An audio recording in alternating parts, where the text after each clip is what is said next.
दिल्ली में 2025 के विधानसभा चुनाव में आम आदमी पार्टी और कांग्रेस की बड़ी हार हुई है। हालांकि आम आदमी पार्टी 22 सीटें जीतने में सफल रही, वहीं कांग्रेस को एक भी सीट नहीं मिली है।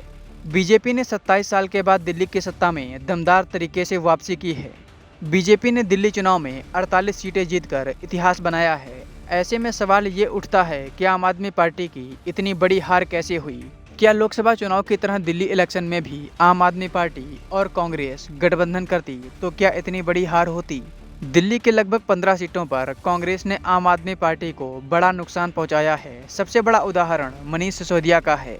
मनीष सिसोदिया बीजेपी प्रत्याशी तरविंदर सिंह मारवाह से महज 675 वोटों से हारे हैं, जबकि कांग्रेस प्रत्याशी फरहाद सूरी को 7350 वोट मिले। नई दिल्ली सीट का भी यही हाल है, जहां से अरविंद केजरीवाल चुनाव लड़े थे। इस सीट पर कांग्रेस प्रत्याशी संदीप दीक्षित को 4568 वोट मिले, जबकि अरविंद केजरीवाल बीजेपी के प्रत्याशी प्रवेश वर्मा से 4089 वोट से हार गए। इस मामले पर अब कांग्रेस का बड़ा बयान सामने आया है। कांग्रेस की तरफ से मुमताज पटेल ने क्या कहा है, आइए आपको सुनवाते हैं।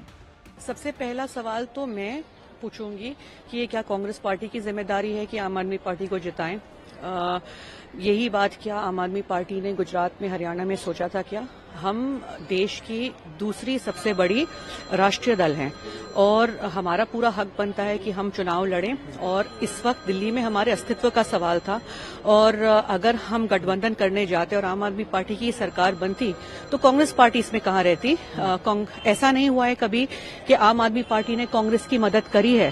तो ये जो अलायंस, इंडिया अलायंस के तहत भी हुआ था, ये गलती थी एक। और आगे जाके भी मैं कहना चाहूंगी कि अगर सारे राष्ट्रीय दल यही कहना चाहते हैं कि कांग्रेस पार्टी ही हमेशा सैक्रिफाइस करे, तो इस बात पे मैं यकीन नहीं करती हूँ, बिल्कुल भी नहीं। कांग्रेस पार्टी मजबूती से हर चुनाव लड़ेगी और शायद अब इन दलों को यकीन हो जाना चाहिए कि बिना कांग्रेस पार्टी के आप भी नहीं जीत सकते। क्या इंडिया अलायंस के अंदर अभी अरविंद केजरीवाल को फ्यूचर में रहना चाहिए, जिस हिसाब से कांग्रेस और आम आदमी पार्टी के बीच में चीजें चल रही हैं? देखिए, ये तो अलायंस तय करेगा, पर कुछ वक्त पहले अगर आपने देखा था तो अरविंद केजरीवाल जी कह रहे थे कि कांग्रेस पार्टी को ही इंडिया अलायंस से निकाल दें। तो ये सब बातें सही नहीं है। एक मर्यादा रहनी चाहिए और विचार विमर्श करके सोच के बातें कहनी चाहिए। आज देखिए, आपने मना किया कि गठबंधन नहीं करनी है। आम आदमी पार्टी ने, अरविंद केजरीवाल जी ने सबसे पहले डिक्लेयर कर दिया गठबंधन नहीं करनी है। आपको जब जरूरत थी इंडिया अलायंस के वक्त तो आपने जबरदस्ती गठबंधन करी, गुजरात में भी जाके लड़े, दिल्ली में 4 सीट ले गए। अब आपको लगा कि हमारे पास, आप एक ईगो में और साथ में ओवर कॉन्फिडेंस में आपको लगा कि कांग्रेस पार्टी की आपको जरूरत नहीं है, आपने गठबंधन नहीं करी। आज आप देखिए, तो मैं ये बताना चाहूंगी, जी बेशक कांग्रेस पार्टी जीरो पे है और हमें इस पे विचार विमर्श करना चाहिए कि क्यों जनता का भरोसा हम लोग वापस जीत नहीं पा रहे हैं। पर इस बार के जीरो और पिछली बार के जीरो में बहुत फर्क है, क्योंकि आम आदमी पार्टी, जिसकी वजह से कांग्रेस पार्टी दिल्ली में और उनकी दिल्ली में साफ हुई थी, आज उसी पार्टी को, अगर आप कह रहे हैं जैसे आपने मुझे पूछा कि कांग्रेस पार्टी ने 10 सीटों पे डेंट किया है, आज आम आदमी पार्टी साफ हो गई।